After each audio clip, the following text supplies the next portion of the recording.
சென்னை கடலோர பகுதிகள்னு பார்த்தோம்னா நம்மளுக்கு நைட்லேருந்து ஏர்லி மார்னிங் காலையில் அதிகாலை வரைக்கும் மழை. உள் மாவட்டங்கள் பார்த்தோம்னா கோயம்புத்தூர், அது இன்னும் நார்த் வெஸ்ட், அதாவது மேற்கு திசை நோக்கி நகரும்போது மேற்கு மாவட்டங்களும், அதாவது கோயம்புத்தூர், ஈரோடு, சேலம் அந்த மாவட்டங்களுக்கும் மழை பாதிப்பு இருக்கும். ஆனால் இப்போ பெய்ஞ்ச மழை அளவுக்கு இருக்காது, ஏன்னா அது வலுவிழந்தது. வானிலை மையங்களே மாறுபட்ட கருத்து தர்றாங்க. ஒருத்தர் ஒன்று சொல்றாங்க, இன்னொன்று வேற மாதிரி சொல்றாங்க. ஒருத்தர் கடுமையா பெய்யும் அப்படிங்கிறாங்க. பெய்யும் சொல்லி பெய்யாம இருக்கிறது கூட அவ்வளவு ஒரு தப்பான விஷயம் கிடையாது. ஆனா பெய்யாதுன்னு சொல்லி பெய்ஞ்சிடுச்சு, அதாவது நான் கம்மியா பெய்யும் சொல்லி அதிகமா பெய்ஞ்சிடுச்சுன்னா அது ஒரு சென்சிட்டிவான விஷயம். காற்றழுத்த தாழ்வு மண்டலம், இப்படி நிறைய டெக்னிக்கல் டேர்ம்ஸ் மீடியாஸ்ல யூஸ் பண்றாங்க, பயன்படுத்துறாங்க. இத்தனை கிலோமீட்டர் தொலைவில் இருக்குது. நம்ம இல்ல எனக்கு மழை வருமா இல்லையான்னு மட்டும் சொல்லு அப்படின்லாம் சொல்ல முடியாது. ஏன்னா நம்மளுக்கு ஒண்ணுமே புரியாது. எனக்கு மழை பெய்யுமா இல்லையான்னு மட்டும் சொல்லுங்க, எனக்கு போதும் அப்படின்றத தாண்டி நம்ம அந்த வார்த்தையை லேர்ன் பண்ணிக்கிறது தப்பு இல்லை. சென்னையில் ஒரு 2 வாரத்துக்கு முன்னாடி மழை பெய்ய போகுதுன்னு சொன்னோம், ஆனால் பெய்யல. ஏன்னா கம்ப்ளீட்டாக அந்த சிஸ்டம் ஒரு டிஸ்ஆர்கனைஸ்டாக, அதாவது காற்றழுத்த தாழ்வு பகுதினால வர மழை ரொம்ப டேஞ்சரஸ். ஏன்னா ஒரு பெரிய மேக குவிதலை கூட்டு வரும். அது கிட்டத்தட்ட 12 மணி நேரத்துலேருந்து 24 மணி நேரம் வரைக்கும் கண்டினியூஸாக மழை பெய்யும், கேப் கிடைக்காது. அது எவ்வளோ பெருசாக இருக்கோ அதுக்கு தகுந்த மாதிரி. இந்த 48 ஹவர்ஸில் என்னென்ன மாவட்டங்களில் இருக்கிற மக்கள் கொஞ்சம் கேர்ஃபுல்லாக இருக்கணும் அப்படின்னா யார் யார் சொல்லுங்கள்? விழுப்புரம், தர்மபுரி, கிருஷ்ணகிரி, அப்புறம் திருவண்ணாமலை, வேலூர். ஏன்னா அது போக போக அது புல் எஃபெக்ட் ரெயின்ஸ்ன்னு சொல்லிட்டு இழுக்கும். ஸோ அப்போ வேலூர், நம்ம ராணிப்பேட், அப்புறம் திருவள்ளூர் கம்பேரிட்டிவ்லி கம்மியாகிடும்.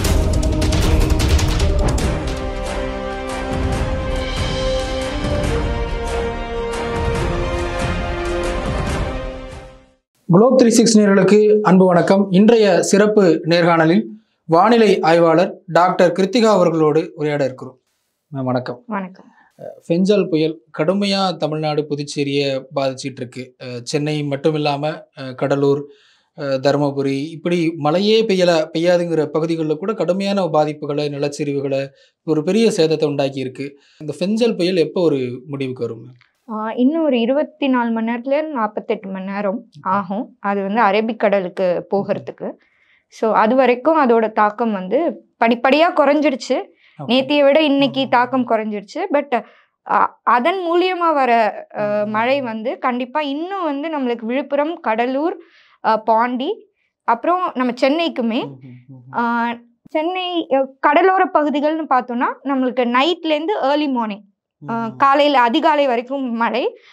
உள் மாவட்டங்கள் பார்த்தோம்னா கோயம்புத்தூர், அது இன்னும் நார்த் வெஸ்ட், அதாவது மேற்கு திசை நோக்கி நகரும்போது மேற்கு மாவட்டங்களும், அதாவது கோயம்புத்தூர், ஈரோடு, சேலம் அந்த மாவட்டங்களுக்கும் மழை பாதிப்பு இருக்கும்.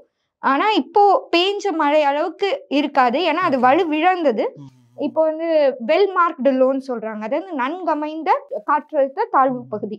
அது வெல் மார்க்டு லோவா இருக்கிறதுனால அதோட இம்பேக்ட் கம்மி ஆயிட்டு ரெயின்ஸ் மாடரேட்டா, அதாவது ஒரு 50 mmலேருந்து 60-70 mm வரைக்கும் மேக்சிமம் கொடுக்கறதுக்கான வாய்ப்பு இருக்கு. நீல்கிரிஸ், அதாவது நம்ம ஊட்டி பகுதியில் மட்டும் அதிகப்படியான மழைக்கு எதிர்பார்ப்பு இருக்கு தமிழ்நாடை பொறுத்த வரைக்கும். மற்ற இடங்கள்ல இப்ப இந்த கடலூர் இந்த இடங்கள்ல 24 குறைஞ்சிருமா? இப்போ அதான் அது இந்த நார்த் ஈஸ்ட் மான்சூன் பேட்டர்ன் பார்த்தோம்னா உள் மாவட்டங்களுக்கு நம்மளுக்கு மதியத்திலேருந்து நைட் வரைக்குமான மழை அதிகமா இருக்கும். இப்பயும் பெய்ந்து கொண்டு இருக்குது. அதாவது நம்ம பார்த்தோம்னா விழுப்புரம், கடலூர்ல ஆங்காங்கே மழை மேகங்கள் கூடி மழை தந்துட்டு இருக்கு. நாளைக்கும் இதே மாதிரியான ஒரு சூழ்நிலை இருக்கும். ஆனா அதோட அளவு, அதோட இம்பாக்ட் கம்மி ஆயிடுச்சு. அதே மாதிரி பொதுமக்கள் இந்த சமூக வலைதளங்கள்லாம் வானிலை மையங்களே மாறுபட்ட கருத்து தர்றாங்க. ஒருத்தர் ஒன்று சொல்றாங்க, இன்னொன்று வேற மாதிரி சொல்றாங்க. ஒருத்தர் கடுமையா பெய்யும் அப்படிங்கிறாங்க, இன்னொருத்தர் இல்லைங்க பயப்பட வேண்டியது இல்லை அப்படிங்கிற மாதிரிலாம் சொல்றாங்க. ஒரு கிளாரிட்டி கிடைக்க மாட்டேங்குது அப்படின்னு ஒரு காமன் பீப்புள் கேட்குறாங்கல்ல. ஸோ ஐஎம்டி கொடுக்கறது தான் அஃபீஷியல். மற்ற எந்த பிளாகர் இப்போ எப்படின்னா ஒரு ரோடு ஆக்சிடென்ட் நடக்குது அப்படின்னா ஒரு பார்த்தவங்க ஒரு மாதிரி சொல்லுவாங்க. ஆனால் அஃபீஷியல்னா அந்த டிராஃபிக் போலீஸ்க்கு அங்கே என்ன நடந்ததுன்னு இன்வெஸ்டிகேட் பண்ணியிருப்பாங்க. ஸோ ஒருத்தர் ஒரு மாதிரி சொல்லுவாங்க. யார் சொல்றது கரெக்டு, யார் சொல்றது தப்பு அப்படின்னு நம்மளுக்கு தெரியாது. நம்மளுக்கு ஒரு கான்ஃபிடென்ஸ் இருக்கும். இப்போ ஒரு டீ கடைக்காரர் நம்மளுக்கு அங்கே தெரியும். ஸோ அவர் சொல்றது நம்மளுக்கு புரியும், நம்மளுக்கு அவர் மேலே நம்பிக்கை இருக்கும். ஸோ நம்ம போயிட்டு அவரை கேட்போம். அந்த மாதிரி தான் இங்கே டிஸ்இன்டெகிரேட்டடாக இருக்காங்க. பட் கண்டிப்பாக கான்ஃபிடென்ஸ் அதிகமாக பில்ட் பண்ண பிளாகர்ஸும் இருக்காங்க. அண்ட் பீப்புள் வந்து அது நேச்சுரலி கண்டுபிடிச்சிருவாங்க. ஏன்னா இப்போ நிறைய பேர் ஃபாலோ பண்ணுறாங்க, பர்சனலாக எல்லாரும் பிளாகர்ஸையும் ஃபாலோ ஆமாம், பண்ணுறாங்க. ரொம்ப ரொம்ப வருஷமாக பண்ணிட்டு இருக்கவங்களும் இருக்காங்க. அதாவது கிட்டத்தட்ட 10 to 12 years எக்ஸ்பீரியன்ஸ் இருக்கிறவங்களும் இருக்காங்க. அண்ட் ஐஎம்டியுமே ஒரு விஷயம் சொல்கிறாங்க அப்படின்னா அவங்க வந்து மோஸ்ட் அஃபீஷியலாக சொல்லுவாங்க. அதாவது அவங்களோட நிலைப்பாடு எப்படி இருக்குன்னா, நம்ம வந்து இன்னைக்கு ஒன்று சொல்லுவோம், நாளைக்கு மாற்றுறதுக்கான வாய்ப்பு நம்மளுக்கு இருக்கு. பட் அவங்க அக்கௌண்டபிள். இப்போ ஒரு மிஸ்டேக் நடந்ததுன்னா யாரும் என்ன வந்து ஒரு வெதர் பிளாகராவோ இல்லை வெதர் ரிசர்ச்சராவோ யாரும் என்ன கேள்வி கேட்க மாட்டாங்க. பட் ஐஎம்டி வந்து கேள்வி கேட்பாங்க. கேள்வி கேட்டால் பதில் சொல்லக்கூடிய இடத்துல ஐஎம்டி இருக்கும்போது அவங்க வந்து தே ஃபாலோ சம் ஸ்டாண்டர்ட்ஸ். அந்த ஸ்டாண்டர்ட்ஸும் அந்த கட்டுப்பாடும் இல்லாமல் வெதர் பிளாகர்ஸ் ஆப்ரேட் ஆகும். ஸோ இண்டிபெண்டன்ஸ் இருக்குது எங்களுக்கு. நாங்கள் சொல்ல முடியும், லைக் இங்கே பெய்யும் பெய்யாது, நாங்கள் அப்டேட் பண்ணிட்டே இருக்க முடியும். ஆனால் அக்கௌண்டபிலிட்டி கண்டிப்பாக வேணும் வெதர் பிளாகர்ஸாக இருந்தாலுமே. ஏன்னா இதெல்லாம் ரொம்ப சென்சிட்டிவான விஷயம். மழை பெய்ய போகுதுன்னு சொல்லி பெய்யறதும் பெய்யாமல் இருக்கிறதும், இல்லை நான் பேயும் சொல்லி பேயாம இருக்கிறது கூட அவ்வளோ ஒரு தப்பான விஷயம் கிடையாது. ஆனா பேயாதுன்னு சொல்லி பேஞ்சிடுச்சு, அதாவது நான் வந்து கம்மியா பெய்யும்னு சொல்லி அதிகமா பெஞ்சிருச்சுன்னா அது ஒரு சென்சிட்டிவான விஷயம். ஸோ அந்த இடத்துல இப்போ வெதர் பிளாகர்ஸ் எல்லாம் நாங்கள் ஒரு கம்யூனிட்டி மாதிரி ஒன்று மெயின்டைன் பண்ணுறாங்க. ஸோ ஸ்ரீகாந்த் சார்னு சொல்லிட்டு அவர் சென்னையில் ஒரு மழைக்காலம்னு ஒரு கம்யூனிட்டி மெயின்டைன் பண்ணுறாரு. அதில் எல்லா பிளாகர்ஸுமே கனெக்டடாக இருக்காங்க. அண்ட் ஒன்றுக்கு ஒன்று ஒத்த கருத்தை கொடுக்கணுன்றதுல அவங்களும் ரொம்ப டீவியேட் ஆகக்கூடாது. ஒருத்தவங்களுக்கு ஒருத்தவங்க அப்படியே டீவியேட் ஆனாலும் அந்த குரூப்பில் தான் அந்த டிஸ்கஷன்லாம் நடக்கும். வெளியில் போகும்போது அது ஃபில்டர்டாக ஓரளவுக்கு ஒரு பொது கருத்தாக தான் போகும் வெளியில். அதனால அந்த ஒரு டீவியேஷனை இந்த மாதிரி ஒரு அக்கௌண்டபிள் குரூப் வச்சு கிளாரிஃபை பண்ணுறோம். அதே போல் இந்த மீம்ஸ்லலாம் வந்து காற்றழுத்த தாழ்வு மண்டலம் இப்படி நிறைய டெக்னிக்கல் டேர்ம்ஸ் வந்து மீடியாஸில் யூஸ் பண்ணுறாங்க, பயன்படுத்துகிறாங்க. இத்தனை கிலோமீட்டர் தொலைவில் இருக்குது, அந்த கடற்கரையில் இருக்குது, இங்கே நகர்ந்து வருதுன்னு சொல்கிறாங்க, புரிய மாட்டேங்குது அப்படின்லாம் சொல்கிறாங்களே, அதுக்கு என்ன சொல்லலாம்? இல்லை, அது கண்டிப்பாக உண்மைதான். இப்போ நான் சில விஷயம் சொல்கிறேன், நான் நிறைய இங்கிலீஷில் பேசுகிறேன், அது வந்து மக்களுக்கு புரியும். இப்போ நான் வந்து ஒரு 10 years ரிசர்ச் பண்ணிட்டு இருக்கேன் இந்த டொமைனில். இப்போ இந்த அதிகமாக இந்த மீடியாவுக்கு இந்த கனெக்ட் நான் பண்ணுறதுக்கான காரணம் என்னோட லாங்குவேஜையும் மக்களுக்கு புரிகிற மாதிரி மாற்றிக்கணும், என்றைக்கும் நான் வந்து லேர்ன் பண்ணிக்கணுன்றது தான். நம்ம அந்த லேர்னிங் ப்ராசஸில் இருக்கும்போது நம்ம ஒரு ஸ்டெப் இறங்கி நம்ம வந்து கற்றுக்குறோம். சில எப்படி நான் புரிகிற மாதிரி சொல்கிறது. இன்னொன்று, மக்களும் இந்த வார்த்தைகளை புரிஞ்சுக்கணும், இது தப்பு இல்லை. ஏன்னா வந்து நம்ம ஒரு வெதர் வைஸ் கம்யூனிட்டியாக தான் டெவலப் ஆகணும். நம்ம வந்து இல்லை எனக்கு மழை வருமா இல்லையான்னு மட்டும் சொல்லு அப்படின்லாம் சொல்ல முடியாது. ஏன்னா அமெரிக்கா பெஸ்ட், அதாவது எல்லாருமே கேட்பாங்க ஏன் ஃபோர்காஸ்ட்ல இவ்வளோ எரர்ஸ் இருக்குது, அமெரிக்கன் சிஸ்டம்லாம் டக்குன்னு சொல்கிறாங்க. அங்கேயும் ஃப்ளாஸ் இருக்குது. அங்கே வந்து ப்ராபபிலிஸ்டிக்காக சொல்லுவாங்க. அதாவது இன்னைக்கு மழை பெய்யும், ஒரு 20% சான்ஸ் இருக்குது. பீப்புள் வந்து அதை வந்து கூட எடுத்துகிட்டு போக மாட்டாங்க. ஏன்னா 20% சான்ஸ் இருக்குது. மழை பெய்யும் 80% சான்ஸ் இருக்குது அப்படின்னு சொல்லும்போது பீப்புள் கூட எடுத்துகிட்டு போவாங்க. மழை பெய்யாது, பெய்யாமல் இருந்தாலும் தே ஆர் ப்ரிப்பேர்ட். ஸோ அந்த ப்ரிப்பேர்ட்னஸ் தான் ரொம்ப முக்கியம். நம்ம ஒரு வெதர் வைஸ் கம்யூனிட்டியாக போகும்போது நம்மளுக்கு ஒன்றுமே புரியாது, எனக்கு வந்து மழை பெய்யுமா இல்லையான்னு மட்டும் சொல்லுங்க எனக்கு போதும் அப்படின்றத தாண்டி நம்ம அந்த வார்த்தையை லேர்ன் பண்ணிக்கிறது தப்பு இல்லை. இப்போ 10 வருஷத்துக்கு முன்னாடி நான் ஆரம்பிக்கும் போது எனக்கு ஒன்றும் இதை பற்றி தெரியாது. இன்னொரு இப்போ இந்த 10 வருஷத்துல இதை பற்றி கற்றுக்க முடிஞ்சதுக்கு காரணம் நிறைய பேர் அதை பற்றி பேசினதுனால தான். நம்மளுக்கு ஒரு பெரிய அட்வான்டேஜ் என்ன அப்படின்னா, ஒரு தமிழ்நாட்டில் மெயின் அட்வான்டேஜ் என்னன்னா இந்த வெதர் பிளாகர்ஸ்லாம் இதை பற்றி பேசுறது. ஏன்னா நான் இந்த ரிசர்ச் ஆரம்பிச்சும் போது எனக்கு இந்த ரிசர்ச் பற்றி புரிஞ்சுக்கிறதுக்கான வாய்ப்பு இல்லை. ஏன்னா சிம்பிளாக இதை சொல்றதுக்கான ஆளுங்க இல்லை. இப்போ இந்த மாதிரி நாங்கள் பேசும்போது இல்லை அந்த சிஸ்டமை நம்ம எக்ஸ்பிளைன் பண்ணும்போது, இப்போ இது தாழ் பகுதி உருவாகுது, அதை ஏன் நம்ம கரெக்டாக கணிக்க முடியல, அதில் என்ன பிரச்சனை இருக்குது அப்படின்னு நம்ம தெளிவாக பேசும்போது படிக்கிற குழந்தைங்களுக்கும் சரி இல்லை நல்ல மெச்சோர்டாக இருக்கிறவங்களுக்கும் சரி அதோட புரிதல் இம்ப்ரூவ் ஆகும். அது ரொம்ப தேவையானது தான். அதனால மீம்ஸ் வந்தால் அதை இக்னோர் பண்ணிட்டு போகலாம். இப்போ காலநிலை மாற்றம் வருது, நம்மளும் அதுக்கு தகுந்த மாதிரி தயாராக இருக்கணும்னு சொல்லியிருந்தீங்க. ஆனால் இன்னொன்றும் சொல்கிறாங்களே, இப்போ அமெரிக்கா போன்ற நாடுகளில் உடனே அப்டேட் கிடைக்குது, மொபைல் ஆப்லேயே தெரிஞ்சிருது, டீட்டெயிலாக தெரியுது. ஆனால் நமக்கு அந்த அளவுக்கான இது இல்லை அப்படின்னு சொல்கிறாங்களா? கண்டிப்பாக. இப்போ நம்ம அதுக்கு தான் we are going towards it. என்னன்னா இப்போ முன்னாடி நீங்கள் ஒரு நான் சொன்ன மாதிரி இந்த 10 வருஷத்துக்கு முன்னாடி நீங்கள் பார்த்தீங்கன்னா நம்மளுக்கு ஐஎம்டி சொல்கிற அந்த ஒரு அலர்ட் மட்டும்தான் இருக்கும், மற்ற எந்த இன்ஃபர்மேஷனும் இருக்காது. இந்த அளவுக்கு நம்மளுக்கு அந்த புரிதலும் கம்மி, இன்னொன்று அந்த நம்மளுக்கு கிடைக்கிற அந்த டேட்டாவும் கம்மி. இப்போ அந்த டேட்டாவும் இன்க்ரீஸ் ஆயிருக்கு. தமிழ்நாடு கவர்மெண்ட்டே நிறைய வெதர் ஸ்டேஷன்ஸ் வச்சுருக்காங்க. ஐஎம்டி இன்னும் இன்க்ரீஸ் பண்ணியிருக்காங்க அவங்க வெதர் ஸ்டேஷன். அது மட்டும் இல்லாமல் ரேடாரை சென்னையில் ஒரு ரேடார் இருக்குது, காரைக்காலில் ஒரு ரேடார் இருக்குது. ஸோ ரேடார் பற்றி புரிதல் என்னன்னா, ரேடார் வந்து உடனுக்குடனே அங்கே என்ன ஸ்டேட்டஸோ அதை நம்மளுக்கு காமிச்சிக்கிட்டே இருக்கும். அப்போ நீங்கள் ஆப்லேயே கூட அந்த ரேடாரை பார்க்கலாம். அதை வச்சுட்டு டிஎன் அலர்ட்னு ஒரு ஆப் வந்து தமிழ்நாடு கவர்மெண்ட்டை கொடுத்துட்ருக்காங்க. நம்ம டிஎன்எஸ்டிஎம்ஏ ஸ்டேட் டிசாஸ்டர் மேனேஜ்மெண்ட் ஏஜென்சி அவங்க கொடுக்குற அந்த ஆப்பில் உங்களுக்கு அலர்ட், நீங்கள் நோட்டிஃபிகேஷன் ஆன் பண்ணி வச்சுருந்தீங்கன்னா மழை பெய்ய போகுது அப்படின்னா உங்களுக்கு மிதமான மழை, அதிகான மழை அப்படின்னு அலர்ட் வந்துடும். இல்லை எனக்கு முன்னாடியே இதை பற்றி தெரியணும், இந்த அலர்ட் வந்து ஒரு 3 மணி நேரம் 6 மணி நேரத்துக்கு முன்னாடி தான் வரும், இல்லை எனக்கு முன்னாடியே அதை பற்றி தெரியணும்னா நீங்கள் போயிட்டு ஃபோர்காஸ்ட் கூட பார்க்கலாம். நம்மளுக்கு அந்த ட்ரைனிங் தான் முக்கியமானது. அதனால தான் நான் சொல்கிறேன் இந்த புரிதல் ரொம்ப நம்மளுக்கு முக்கியமானது. ஏன்னா அந்த ஆப்லாம் நம்ம யூஸ் பண்ண எப்போ முடியும் அப்படின்னா நம்மளும் அந்த அளவுக்கு அதை பற்றி பயப்படாமல் புரிஞ்சுக்கணும். நீங்கள் அமெரிக்காவை பற்றி பேசும்போது எல்லாருமே மொபைல் ஆப் யூஸ் பண்ணக்கூடிய அந்த ஒரு சிச்சுவேஷன் இருக்கும். அது சிம்பிளிஃபைடாகவும் இருக்கணும். இன்னொன்று என்னென்னா, நான் மொபைல் ஆப் நீங்கள் யூஸ் பண்ணும், இல்லை என்னால் காம்ப்ளெக்ஸாக தான் கொடுக்க முடியும் அப்படின்னு சொல்ல முடியாது. மொபைல் கொடுக்கறத நம்ம சிம்பிளாகவும் கொடுக்கணும், அவங்களுக்கு தகுந்த மாதிரி கொடுக்கணும். அந்த ப்ராசஸ் வந்து ஃபீட்பேக் வச்சு தான் டெவலப் ஆகும். இப்போ இந்த டிஎன் அலர்ட் நம்ம யூஸ் பண்ணும்போது நம்ம கொடுக்குற ஃபீட்பேக் வச்சு அவங்க டெவலப் பண்ணிட்டே இருப்பாங்க. ஸோ இப்போ வி ஆர் கோயிங் டுவர்ட்ஸ், நம்ம அமெரிக்கா அளவுக்கு நம்மளுக்கு டெக்னாலஜி லேட்டாக தான் வந்தது. ஏன்னா வெஸ்டர்ன் கண்ட்ரீஸை விட நம்மளுக்கு ஒரு ஸ்டெப் கம்மி தான். But we are going towards being that wise community. நீங்கள் இப்போ பார்த்தீங்கன்னாலே பிளாகர்ஸே எத்தனை பேர் இருக்காங்க. That is a positive sign. ஏன்னா அத்தனை பேர் புரிஞ்சுக்கிறாங்க வெதரை. தப்பாக சொல்கிறதுன்றது அடுத்த விஷயம். பட் அத்தனை பேர் வெதர் புரிஞ்சுக்கும் போது அப்போது நம்ம ஒரு அடுத்த ஸ்டெப்பை ஆல்ரெடி போயிட்டோம். அஸ் அ கம்யூனிட்டி தமிழ்நாடு வந்து அடுத்த ஸ்டெப் ஆல்ரெடி எடுத்து வச்சாச்சு. பர்டிகுலராக என்னென்ன டேர்ம்ஸ் வந்து நம்ம தெரிஞ்சு வச்சுக்கணும்? இப்போ காற்றழுத்த தாழ்வு மண்டலம் இத்தனை கிலோமீட்டர் தொலைவில் இருக்குது, மையம் கொண்டிருக்குது அப்படிங்கிறதெல்லாம் என்ன மீனிங் இருக்குது? எனக்கு என்ன புரிதல் நமக்கு வரணும்னு நினைக்கிறீங்க? இல்லை ரொம்ப எக்ஸ்ட்ரீமாக நம்ம புரிஞ்சுக்கணும் அப்படின்ற அவசியம் இல்லை. டக்குன்னு ஒரு ஃபோர்காஸ்ட் ஃபெயில் ஆகுது. இப்போ ஃபார் எக்ஸாம்பிள் சென்னையில் ஒரு 2 வாரத்துக்கு முன்னாடி மழை பெய்ய போகுதுன்னு சொன்னோம், ஆனால் பெய்யல.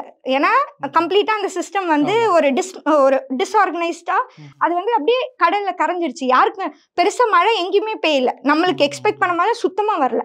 அப்போ மக்கள் என்ன சொன்னாங்கன்னா, ஃபோர்காஸ்ட் கொடுத்தாலே வராது மழை அப்படின்ற மாதிரி. அது அப்படி கிடையாது. அது ஏன் அந்த மாதிரி போணுச்சு, ஏன் அது மழை தராமல் நம்மளுக்கு போச்சு அப்படின்ற அந்த புரிதல் கொஞ்சம் கொஞ்சமாக தான். நம்மளுக்கு எக்ஸாக்டாக நீங்கள் வந்து காற்றழுத்த தாழ்வு நிலை எல்லாமே தெரிஞ்சுக்கணுன்ற அவசியம் இல்லை. ஒரு மழை வருது அப்படின்னா அது வந்து புயல்னால வரக்கூடிய மழைனா ஒரு மாதிரி நடந்துக்கும், அது வந்து காற்றழுத்த தாழ்வு பகுதினால வர மழைனா ஒரு மாதிரி நடந்துக்கும். இல்லை ஜஸ்ட்டு நம்ம காலையில் வெயில் அடித்து சாயங்காலம் மழைன்னு ஒன்று சொல்லுவோம், அது வந்து தண்டர்ஸ்டார்ம் ரெயின்ஸ். அந்த மாதிரி மழைனா ஒரு மாதிரி பிஹேவ் பண்ணும். அந்த தண்டர்ஸ்டார்ம் ரெயின்ஸை நம்ம கண்டிப்பாக சொல்ல முடியும் எவ்வளோ நாளைக்கு, 2-3 நாளைக்கு முன்னாடி கூட இன்னைக்கு இந்த நேரத்தில் மழை வரப்போகுது. அந்த மாதிரி வர மழைனால நம்மளுக்கு பாதிப்பு இருக்காது.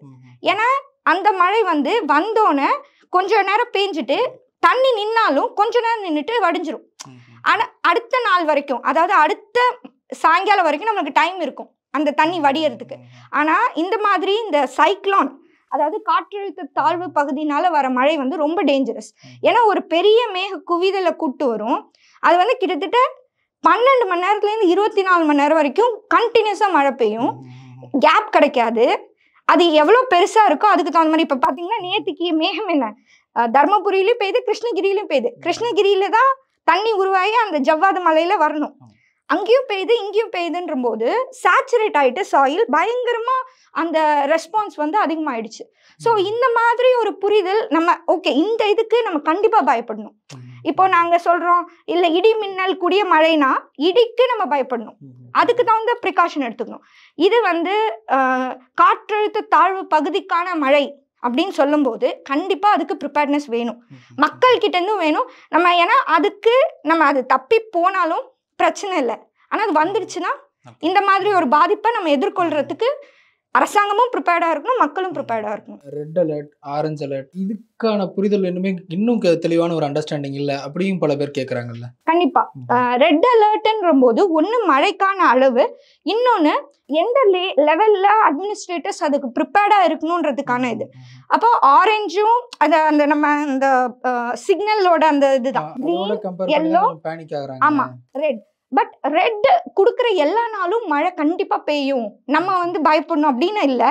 சில நேரம் அது வந்து எப்படின்னா ஒரு ப்ரிப்பேர்ட்னஸ் ஏன்னா கொடுக்காம, இப்போ தூத்துக்குடி சம்பவம் மாதிரியோ இல்லை இந்த தடவை நடந்த ராமேஸ்வரம் சம்பவம் மாதிரியோ, ஏன்னா எவ்வளோ பேர் ராமேஸ்வரம் போயிருப்பாங்க அன்னைக்கு, ஆனால் ஒரு அலர்ட் இல்லாம நடந்துச்சு அந்த விஷயம். ஸோ இப்போ ரெட் அலர்ட் கொடுத்து மழை பெய்யலைன்னா பிரச்சனை இல்லை, ஆனால் ரெட் அலர்ட் கொடுக்காம மழை பெஞ்சதுன்னா அது எவ்வளோ பெரிய ஆபத்து கொடுக்கும். ஸோ அதனால ரெட் அலர்ட்டோட புரிதல் நம்ம எக்ஸாக்டா ரொம்ப பயந்துக்க தேவையில்லை, ஆனா ஒரு காஸ் இருக்கு, நம்ம கொஞ்சம் ப்ரிப்பேர்டா இருக்கணும். அதுதான் அந்த ரெட் அலர்ட்டை சேர்த்து எந்த மழைக்காக ப்ரிப்பேரா இருக்கணும், எதுக்காக நான் ப்ரிப்பேர்டா இருக்கணும். இப்போ ராமேஸ்வரம்ல ரெட் அலர்ட் கொடுக்குறாங்க, அது கடல் சீட் அந்த அந்த கடல் அந்த லோல வர இது, அதுக்கு ராமேஸ்வரம் ஃபுல்லா ப்ரிப்பேர்டா இருக்கணும், அந்த மக்கள் எல்லாருமே ப்ரிப்பேர்டா இருக்கணும் இல்லை, ஏன்னா அங்கே மட்டும்தான் அடிக்க போறது.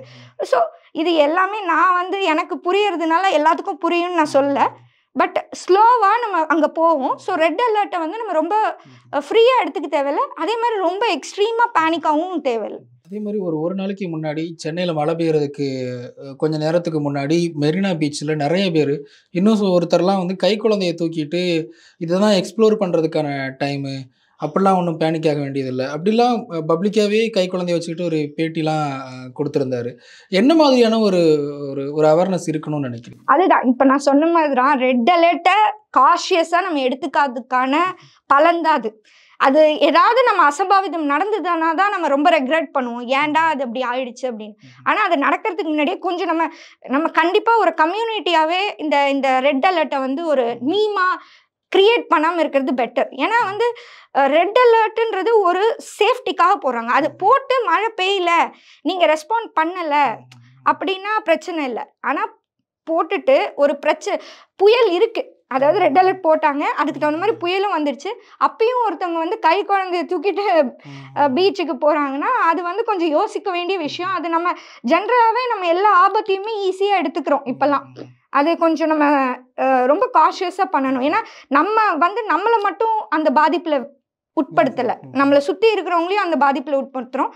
இதெல்லாம் ரொம்ப கண்டிக்கத்தக்கது, கண்டிப்பாக வந்து அவாய்ட் பண்ணணும். வேறு என்னென்னலாம் ரெடியாக இருக்கணும் அப்படின்னு சொன்னீங்க, முன்னெச்சரிக்கை ப்ரிகாஷன்ஸ்லாம் என்ன பண்ணணும்னா என்ன சொல்லுங்கள்? இப்போ ஒன்று வந்து என்னென்னா, இப்போ இந்த மாதிரி மக்கள் ஃபஸ்ட்டு புரிஞ்சுக்கணும், அது பண்ணுறாங்க பண்ணல அதை விட்டுடலாம், பட் அதை தாண்டி கவர்மெண்ட் ஷுட் பி ப்ரிப்பேர்ட்.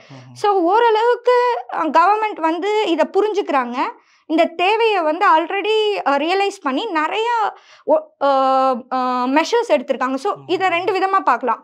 ஒன்று வந்து இன்னைக்கு ஒரு வாரம் கழிச்சு மழை பெய்ய போது நான் ப்ரிப்பேர் ஆகிறேன், ஸோ அது வந்து ஒரு ப்ரிப்பேர்ட்னஸ் ரியல் டைமில்.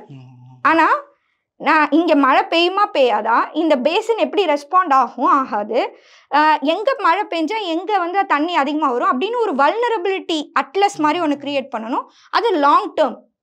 ஸோ இப்போ நீங்கள் சொன்னீங்கல்ல, இப்போ தர்மபுரி எல்லாம் மழை பெய்யாத ஊர் பெஞ்சிடுச்சு, ஆனால் அங்கேயுமே ஒரு ரிஸ்க் நாலேஜ் பில்ட் பண்ணணும். அதாவது மழை பெஞ்சா எவ்வளோ அளவுக்கு மழை பெஞ்சா எவ்வளோ தண்ணி எங்கே நிற்கும் அப்படின்ற ரிஸ்க் அட்லஸ், அது வந்து சென்னைக்கு ஓரளவுக்கு முடிச்சிருக்கோம். அது ஏற்கனவே ரியல் டைம் ஃப்ளட் ஃபோர்காஸ்டிங் சிஸ்டம்னு சொல்லிட்டு அர்பன் டெவலப்மெண்ட், அவங்க Tamil Nadu urban infrastructure development and Tamil Nadu government world bank funded project அது. ஸோ அதில் என்ன பண்ணியிருக்கோம் அப்படின்னா, ஓரளவுக்கு சென்னையில் எங்கே மழை பெஞ்சா எவ்வளோ மழை பெஞ்சா எப்படி நம்ம பேசின் ரியாக்ட் ஆகும், எந்தெந்த இடம்லாம் அதிகமாக தண்ணி நிற்கும், ஸோ அந்த வல்னரபிலிட்டி அட்லஸை சென்னைக்கு கிரியேட் பண்ணியிருக்கோம். இப்போ நம்மளுக்கு ஓரளவுக்கு சென்னைக்கு தெரியும், அதே நம்ம வந்து மற்ற இடத்துலையும் ரிப்ளிகேட் பண்ணோம். அது வந்து ஒரு ஃபஸ்ட்டு ஒரு ஒன் டைம் எக்ஸசைஸ்ன்றதுனால அது பண்ணுறதுக்கு நம்மளுக்கு ரிசோர்ஸஸும் தேவை, அதுக்கான பட்ஜெட்டும் தேவை. அதை அண்டர்ஸ்டாண்ட் பண்ணி மக்களுக்கு கவர்மெண்ட் வந்து அலோகேட் பண்ணுறாங்க. ஸோ இது வந்து ஒரு லாங் டேர்ம் ப்ரிப்பேர்ட்னஸ். இது ஷார்ட் டேர்மில் இப்போ 3 நாளைக்கு அப்புறம் மழை பெய்யும் அப்படின்னா எவ்வளோ ப்ரிப்பேர்டாக இருக்க முடியுமோ அவ்வளோ ப்ரிப்பேர்டாக இப்போ கவர்மெண்ட் இருக்க தான் செய்கிறாங்க. பட் அதை தாண்டியுமே நம்மளுக்கு அந்த சென்னைனா மக்களும் அதிகம், இன்ஃப்ராஸ்ட்ரக்சரும் அதிகம். மற்ற மாவட்டங்கள் போகும்போது இன்ஃப்ராஸ்ட்ரக்சர் கம்மி, மக்களும் கம்மி. மக்கள் கம்மின்னு சொல்ல முடியாது, இன்ஃப்ராஸ்ட்ரக்சர் கம்மி, அட்டென்ஷன் வந்து கம்மியா இருக்கு. ஸோ இப்போ என்ன பண்றாங்கன்னா இதை டீசென்ட்ரலைஸ் பண்ணியிருக்காங்க. சென்னை மட்டும் இல்லாம மற்ற மாவட்டங்களும் இதை பத்தி பேசி இந்த வல்னரபிலிட்டி இதை புரிஞ்சுக்கிற மாதிரி பண்ணியிருக்காங்க.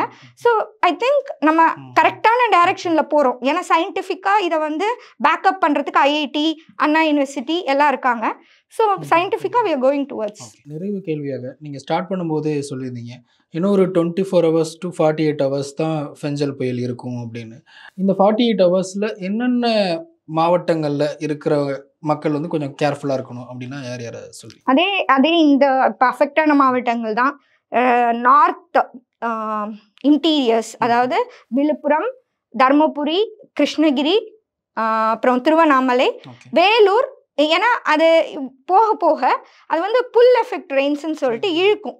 ஸோ அப்போ வந்து வேலூர், நம்ம ராணிப்பேட், அப்புறம் திருவள்ளூர், எல்லா மாவட்டங்களும் சில மாவட்டங்களும் உள்ள. ஆமாம், ஆனால் இது வந்து வலு கம்மியாயிடுச்சு, கம்பேரிட்டிவ்லி கம்மியாயிடுச்சு. ஸோ ரெட் அலர்ட் அளவுக்கு ஒரு அதீத மழை எதிர்பார்க்க முடியாது, ஓரளவுக்கு மாடரேட் ரெயின்ஸ் எதிர்பார்க்க முடியாது. அதான் சொன்னேனே 50லேருந்து 60 mm ஒரு நாளைக்குள்ள ரெக்கார்ட் ஆகிறதுக்கான வாய்ப்பு இருக்கு. இதை நான் சொல்லும் போது எப்பயுமே சில இடங்கள்ல ஐசோலேட்டடா 2-3 இடங்கள்ல பிக்கப் ஆகும் அந்த இன்டென்சிட்டி, அது நடக்க தான் செய்யும். ஆனால் மொத்தத்துக்கு வைட் ஸ்ப்ரெட்டாக மாடரேட்டாக தான் இருக்கும். நிகழ்ச்சியில் பங்கெடுத்து உங்களுடைய கருத்துக்களை பகிர்ந்து மிக்க நன்றி. தேங்க்யூ.